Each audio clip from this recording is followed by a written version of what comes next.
Mambo poa sana. Sanitary Nyikanet hivyo ndio pande. Fafa au go thutha au go thini. Senator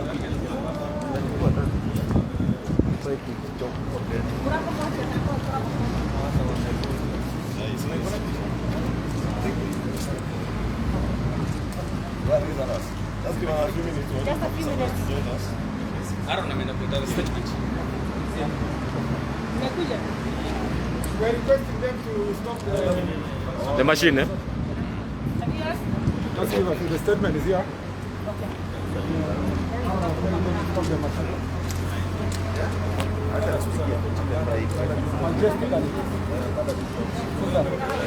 Majestic. The majestic steps. Rangi ya dao. No, it's one only. It's one. Enda ile sasa. Rangi nyingine.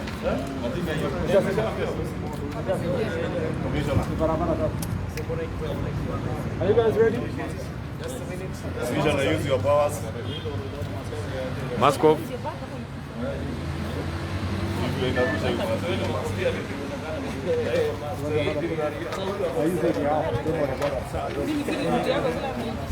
No, cannot. I'm telling my PA, obviously, his PA is fired. I'm fired. On my first day at work. Done. I just want to put it in your bag. Ash doesn't have. Oh, Emoji. Throw it into my... Alright, let's get started. Okay, are you set? Dende mask off. You all set? Moish dende mask off. He's saying a minute. Dende mask. Oh, yes, sawa, mkubwa. Utamaski. Live.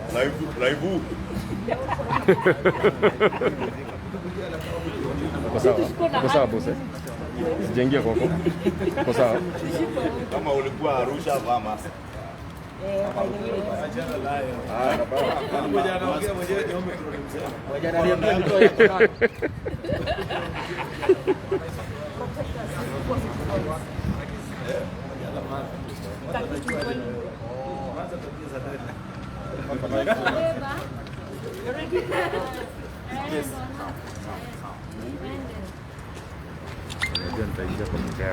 No problem. No problem.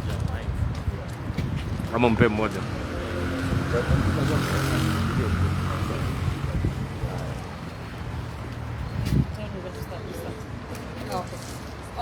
Good afternoon, members of the press. We are here as members of Parliament, both the National Assembly as well as the Senate, on a very grave matter or issue. I'm sure you are aware on the abduction and torture of one Dennis Itumbi. And I'll go ahead and start with the statement from the group, and then we'll go ahead and have the other members give their input. Okay, statement on Dennis Itumbi by members of Parliament, as I've said. On the 23rd of December 2021, which is yesterday at around 2:50 p.m., Dennis Itumbi was abducted as he left a barbershop in Balindiway. Eyewitnesses reported that 3 men violently accosted Itumbi and swiftly forced him into a Toyota Premier Saloon car, KBL 455S. Police officers who had been arresting members of the public for not wearing masks stopped their action and rounded up citizens as soon as Itumbi was abducted. Someone at the barbershop had the presence of mind to find the cell phone number of Mr. Josiah Murigo, a close associate of Mr. Itumbi, and reported the abduction. Murigo quickly alerted Itumbi's colleagues and family, who mobilized and reported the matter to the Kihika police post by OB 10/23/12/2021 at 15:40 hours. A search effort proceeded. One tip-off indicated that Itumbi had been taken to Parklands police station under arrest, but it turned out to be false. The triangulation of Itumbi's mobile phone signal tracked it to Kihika Ridgeways, but he was not found there. The Hustler Nation therefore raised a hue and cry, following with thousands of Kenyans accordingly mobilized and did their part in searching for Itumbi and bringing his abduction to the attention of the media and of the government. For many terrifying hours, no one had any clue on Itumbi's whereabouts. At 11:22 p.m., David Itumbi, brother to Dennis Itumbi, received a call from a number belonging to a Mr. Makoka, a taxi driver who had found Itumbi limping in the Lucky Summer area near Kasarani Stadium. Itumbi was severely injured and in great pain, having been tortured at length as his abductors drove him around the city. He was eventually thrown out of the vehicle into a thicket and left for dead. He managed to crawl to the nearest road where he sought help from boda riders, and this is where Mr. Makoha recognized him and offered to help. A passing taxi driver recognized Itumbi in his state and found warm clothes for him, after which he was taken to the Ruaraka Uhai Neema Hospital in Kasarani for emergency first aid. Thereafter, Itumbi was evacuated to the Nairobi West Hospital, where he is admitted for further treatment. He has suffered extensive torture, including repeatedly battery of his limbs with a hammer, and sustained soft tissue injuries as well as fractures. A comprehensive medical report following a full examination of his injuries will be shared in due course. Itumbi has confirmed that his abductors took turns to beat him while warning him that the torture was revenge for his social media coverage of CS Fred Batiangi, PS Karanja Kibicho, the Inspector General of the Police Service Hilary Mutiambai, and DCI George Kinoti. They also questioned him on a post he made on Saturday 18th December 2021 on formation of a KRA team led by Sami Mushemi, ostensibly to harass business people associated with Deputy President William Ruto. In particular, the abductors, torturers emphatically demanded that Itumbi stop discussing Mr. David Mwendwa, son of the Inspector General of the National Police Service, who is under investigation following a road accident that claimed the lives of two boda riders. The criminal squad handcuffed him from behind and tied his legs with a rope. They told him he knew why they were arresting him upon his inquiry, and added he will know more when he would be interrogated by the boss who he must support. On saying he would rather die than support anyone's cause by coercion, that is when the beatings and torture started. We thank the boda riders who first responded to Itumbi's distress with empathy and urgency, and the taxi driver who acted with selflessness and compassion, as well as the medics at Ruaraka, Uhai, Neema, and Nairobi West Hospital who have treated Itumbi. We note that following Itumbi's abduction, a campaign of misinformation intensified by individuals and bloggers who do bidding for the police and office of the president, which made it extremely difficult to find Itumbi, affording the criminals ample time to perform their heinous acts. It is clear from the intensity of this disinformation that Itumbi's abduction and torture was orchestrated and resourced from highest placed quarters. It is a matter of tremendous sorrow for us to witness the return of the horrors of the darkest point of Kenya's autocratic regime, which we believed to be gone for good. It is important to note that abductions, arbitrary detention, torture, and other forms of state-sponsored terror and harassment have made their big comeback. We condemn this policy of backsliding into retrogressive, savage, and intolerable political and administrative measures. We are not going back there. We ask the president to call his security apparatus to order and desist from the temptation to indulge in bloodthirsty and repressive violations of human rights and fundamental freedoms.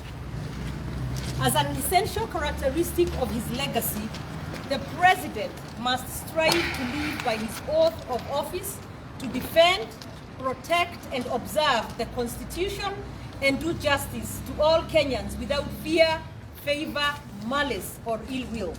We demand impartial and independent investigation and the President to constitute a commission of inquiry into the existence of a criminal squad targeting political players.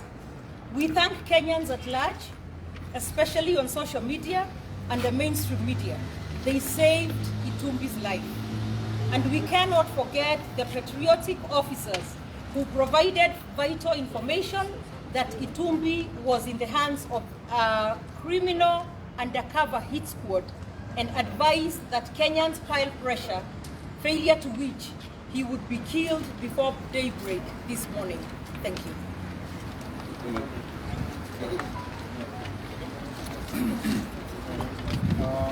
Thank you very much. The statement which has been read is a representation of the facts as it happened yesterday. I am here to just emphasize 2 or 3 things. One is to thank the police officers who helped us get information. As you may have followed yesterday, most of you in the media and Kenyans, most of the, immediately Mr. Itumbi was abducted.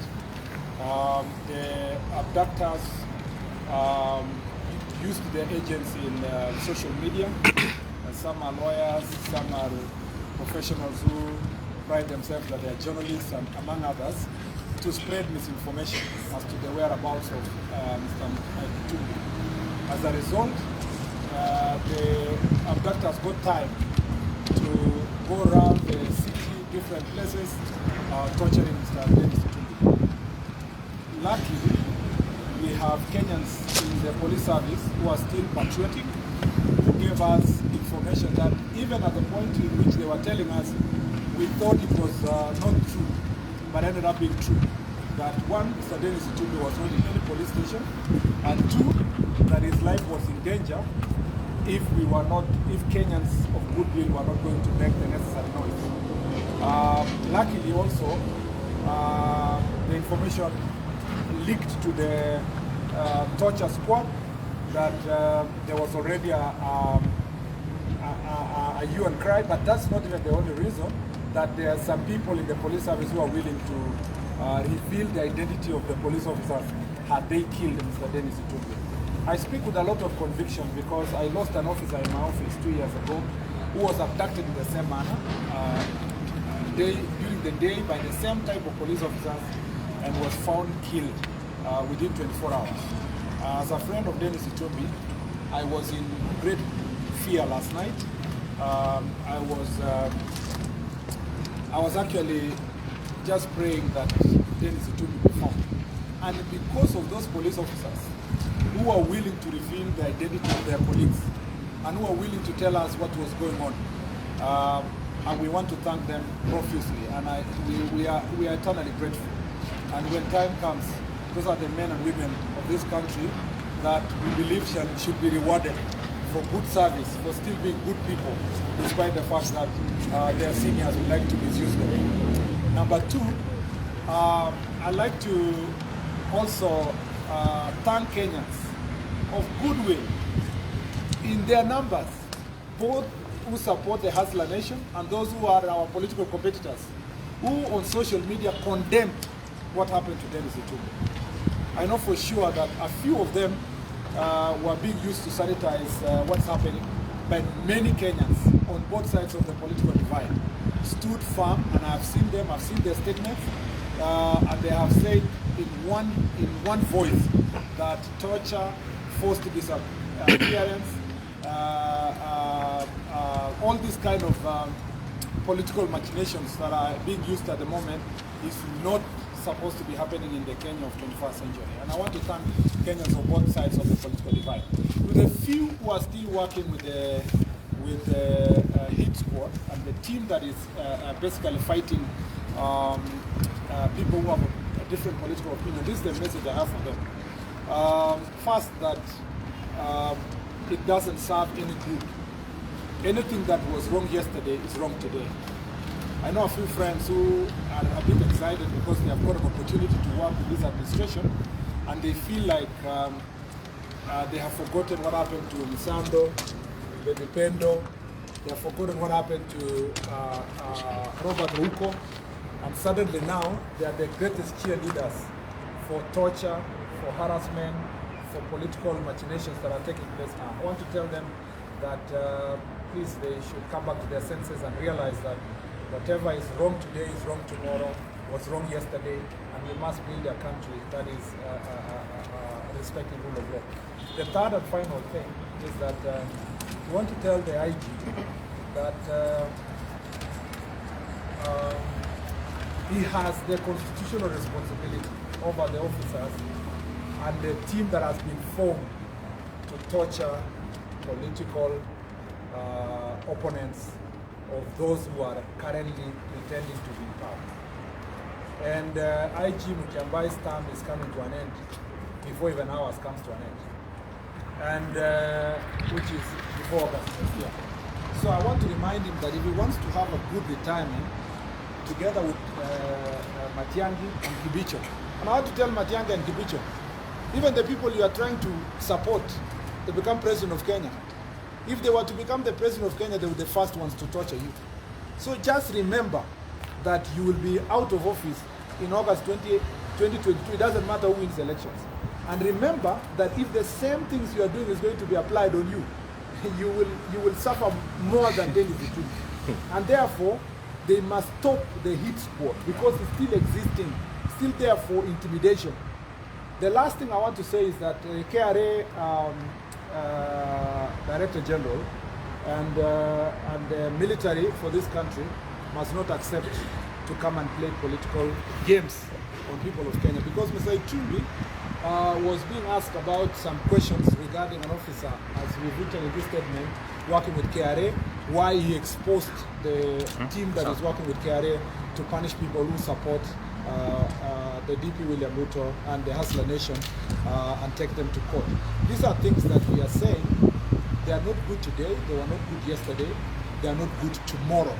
And it's important for public officers to know, and for avoidance of doubt, I want to tell Mr. Fred Matiang'i, Mr. Kibicho, Mr. Mutyambai, Mr. Mushemi, yeah, and Mr. Kinoti, and all these other Kenyans who are being misused today, that when President Uhuru Kenyatta goes home on September 9, on August 9, 2022, you will be left alone to answer questions before competent court of law.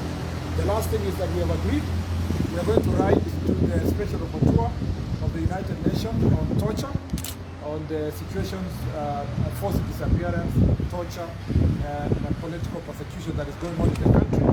And we believe that the international community must concern itself with what's happening in Kenya, because what is unjust here is unjust all over the world. Thank you very much.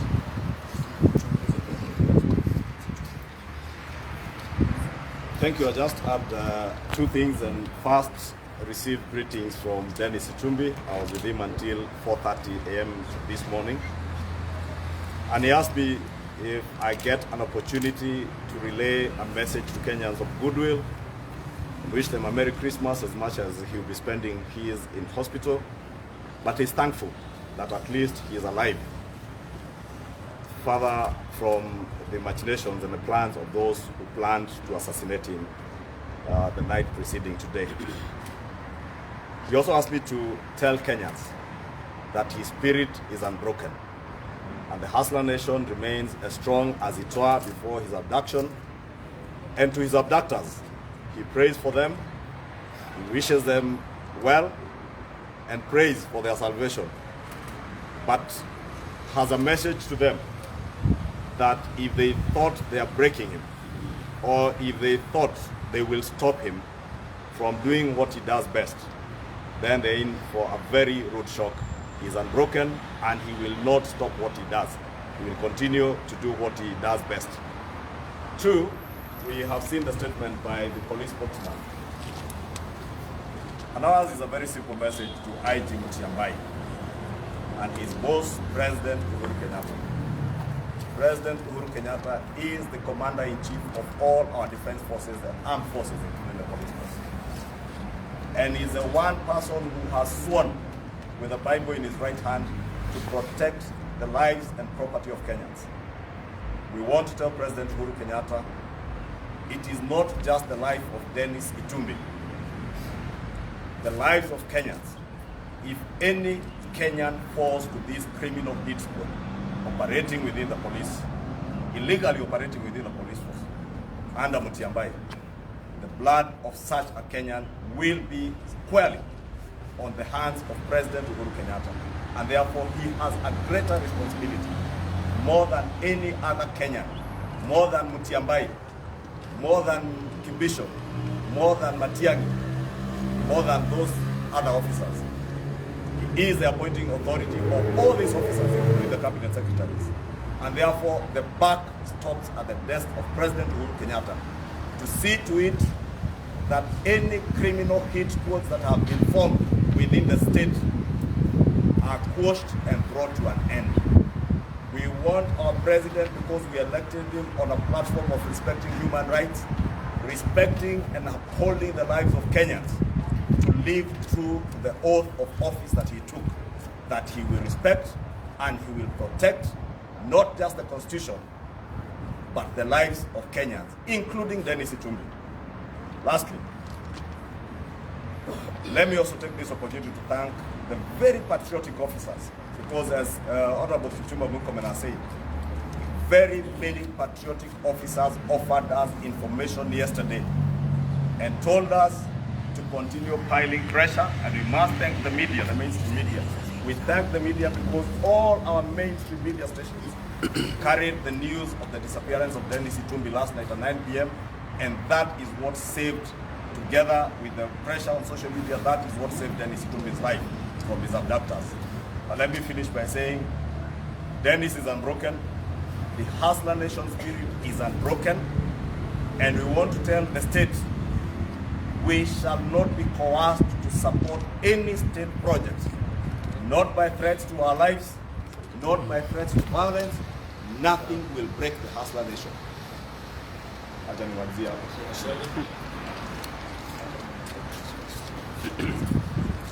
Basi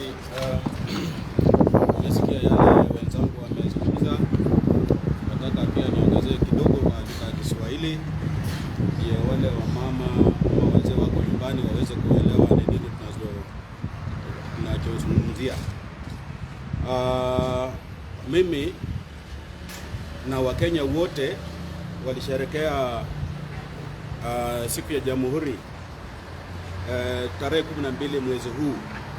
Na hiyo jamhuri ililetwa na vita zile ndugu zetu walipigania ili sisi wenyewe tuweze kujilinda na tuweze kujiongoza.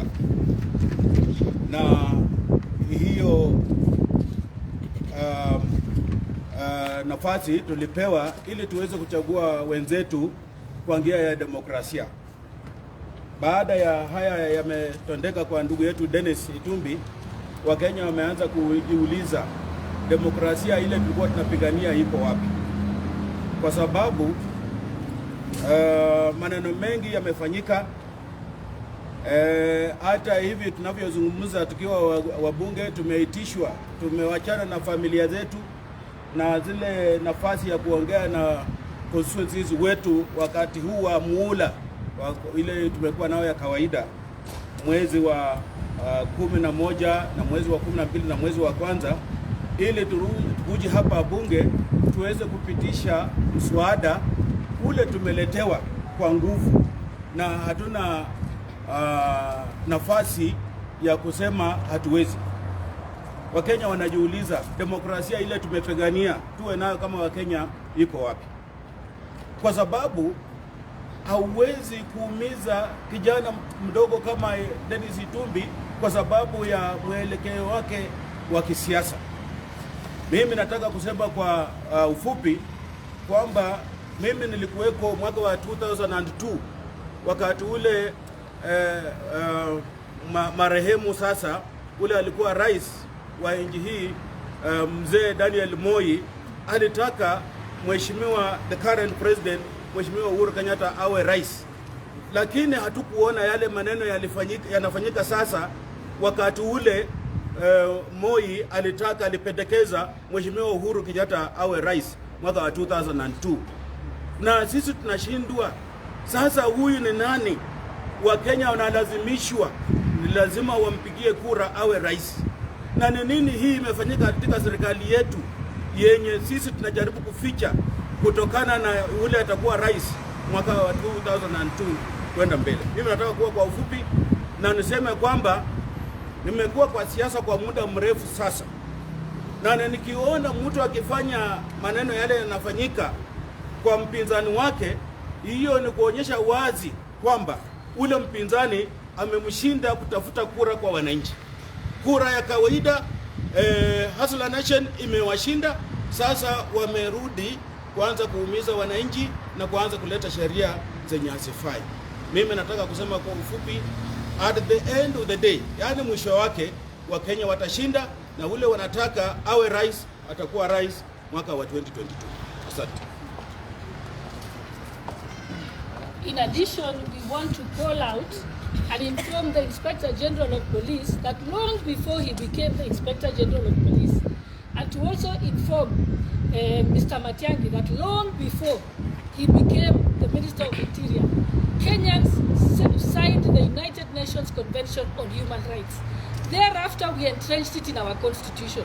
Hence the reason why we have a Bill of Rights in our constitution. We established the Kenya National Human Rights Commission for a reason. So these arbitrary arrests, political persecutions, torture, and harassment and torture of citizens is completely unacceptable and has no place in modern Kenya today. We are therefore calling upon the international community, all international human rights organizations, also the local ones, and the Kenya National Human Rights Watch to start stepping up and begin to watch this government, because we are going to an era where they are beginning to plow back on the human rights that had already been entrenched in our constitution. We are saying that if the Kenya National Human Rights Commission does not call out the Inspector General of Police and Mr. Matiang'i, then we shall be asking for their impeachment, because they can no longer serve as commissioners to be able to protect the human rights of Kenyans.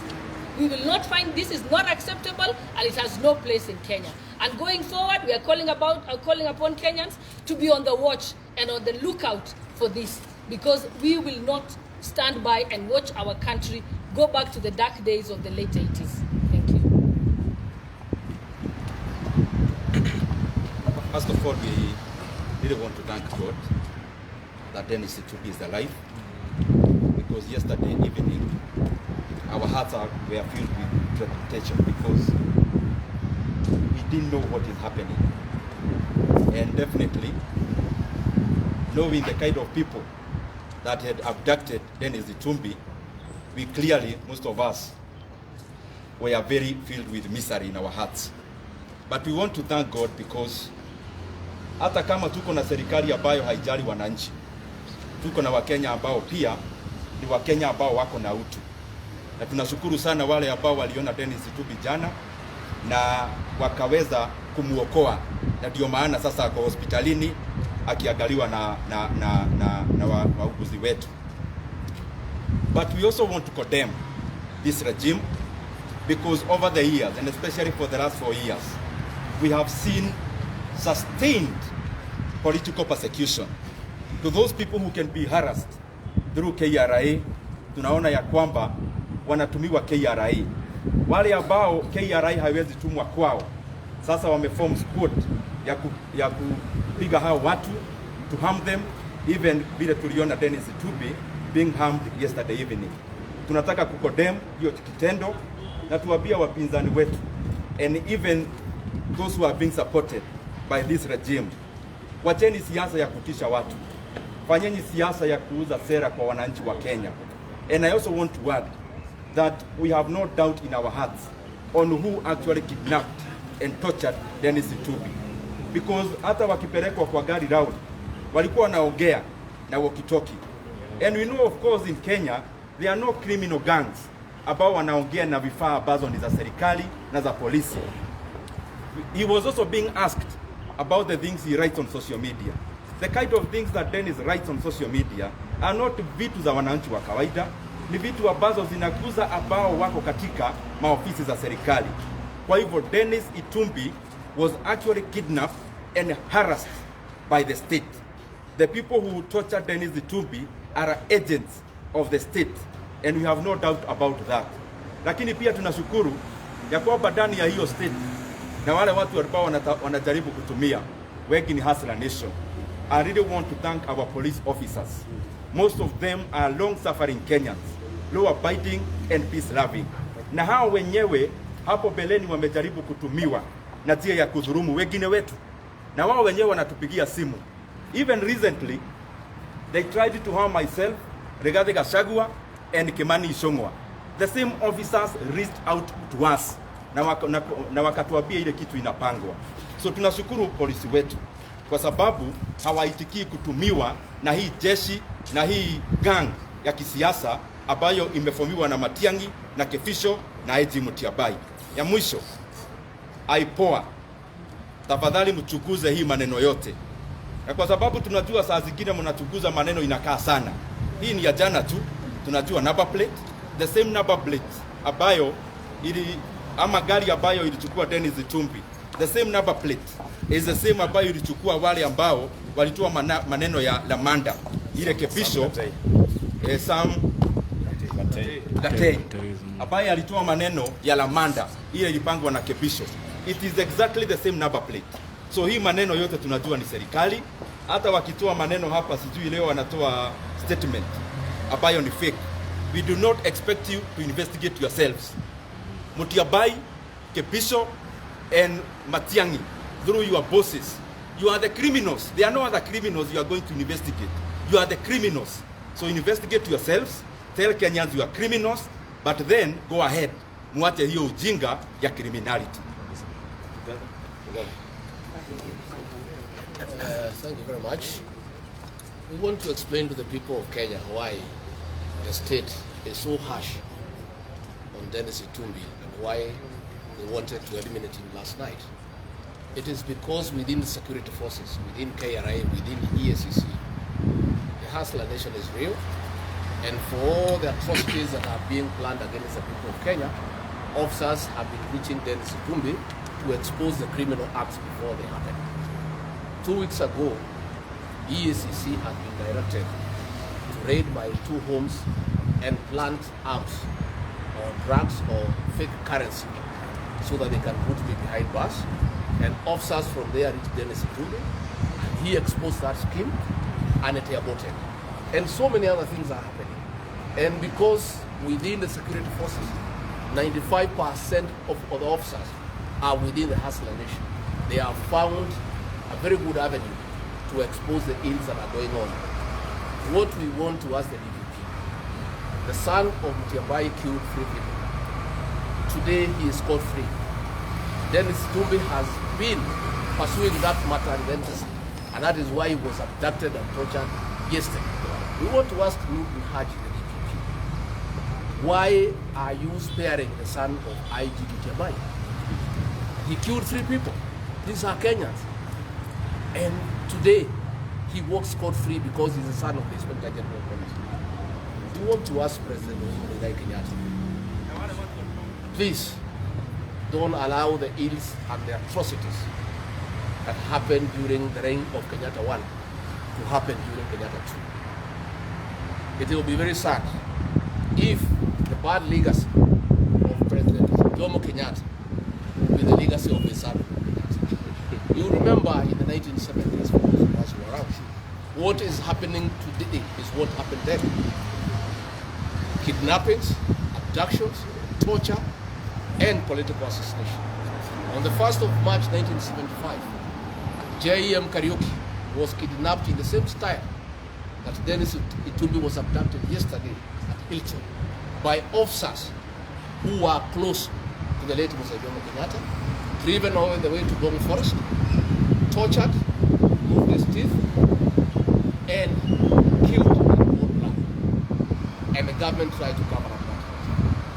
We are asking President Uhuru Kenyatta to confirm to the people of Kenya during his New Year address that the atrocities that happened during the reign of his father will not happen during his reign.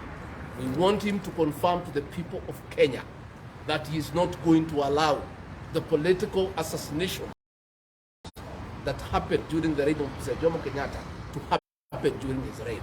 That is all that people of Kenya are asking. And we want to remind our president with due respect that Kenyans and the people of this world don't remember good things. They remember the last bad thing that you have done. With all the roads that has been done, with all the electricity connection, with all the physical infrastructure that is being witnessed in this country, it will wipe out his legacy if he does not stop the killer squad within the DCI from his illegal actions. People will remember these abductions, this torture. All the good things will be forgotten. So we are asking the president to live up to his constitutional mandate, his oath of office, and call his people to order. They must stop these abductions, they must stop torture, they must stop whatever they are planning to do against people who are agreeing to the politics. And we must ask the president to manage politics in the conventional manner. That is reaching out, persuasion, consensus and concurrence. The use of the criminal justice system has never succeeded anywhere in the world to manage politics. It cannot happen in this country. And finally, even when President Moi tried to force the people of Kenya to elect President Uhuru Kenyatta, he just did it politically. He never sank this low. He never used the criminal justice system to force people to elect his project. He never used the police force to go against those who are refusing to endorse his project.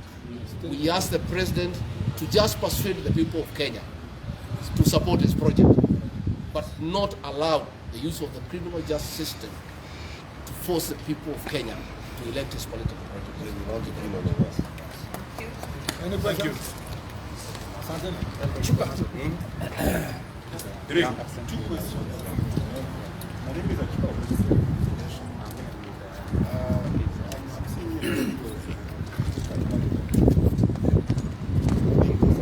probably 5 hours before darkness, and you have said he was driven around. Has he actually told you to which locations he was driven around? It was blindfolded.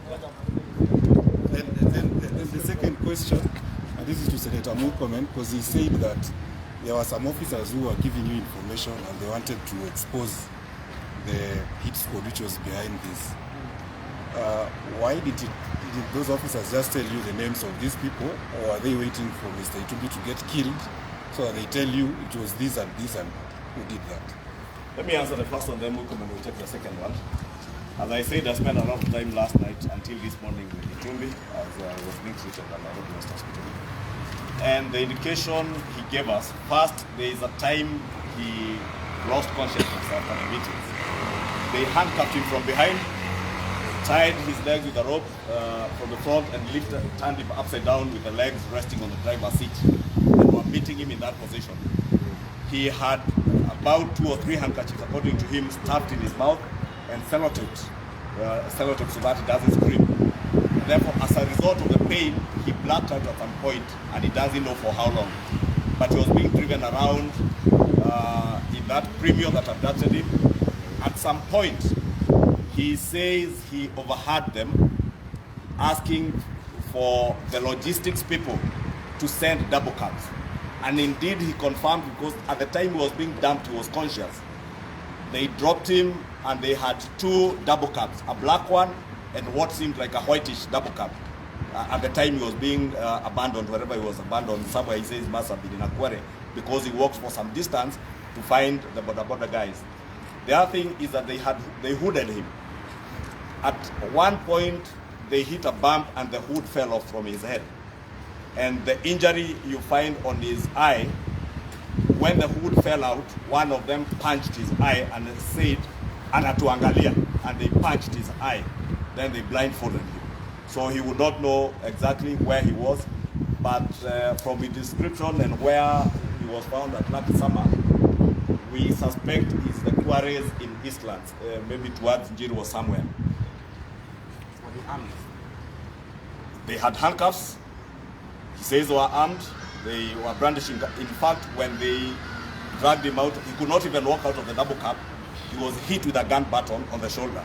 If you happen to get an opportunity to see him, and hopefully when he wakes up, the hospital, the doctors allow you can speak to him. They hit him with a gun butt at the time they got him out of the car.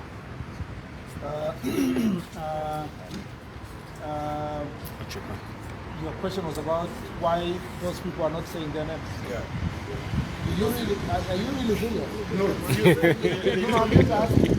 Are you really for real serious? No, I'm just asking a question. Because, I mean, you have asked that question, but I've been thinking to myself, you know the answer.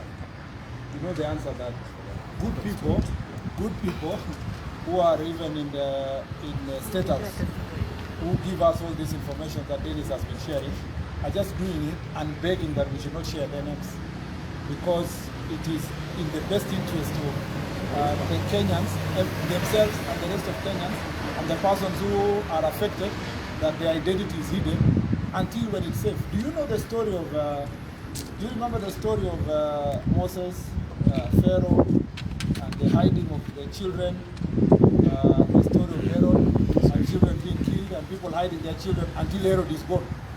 You don't expect them to say their names until Herod is gone. That should be the obvious fact, that if Herod is still in town, he will abduct more children. So one has to be very careful on what he's going to say. Any other question? I'm told maybe since you're all here, he's just been wheeled into theater. So maybe they're requesting, maybe you're not able to do. They have confirmed his left arm is fractured, and one of the legs, I'm not sure which one, is also fractured. The left Leg also. So they are saying he'll be in theater, so you may not be able to see him now. Can you talk about the political parties? They are more focused. We'll meet on Tuesday.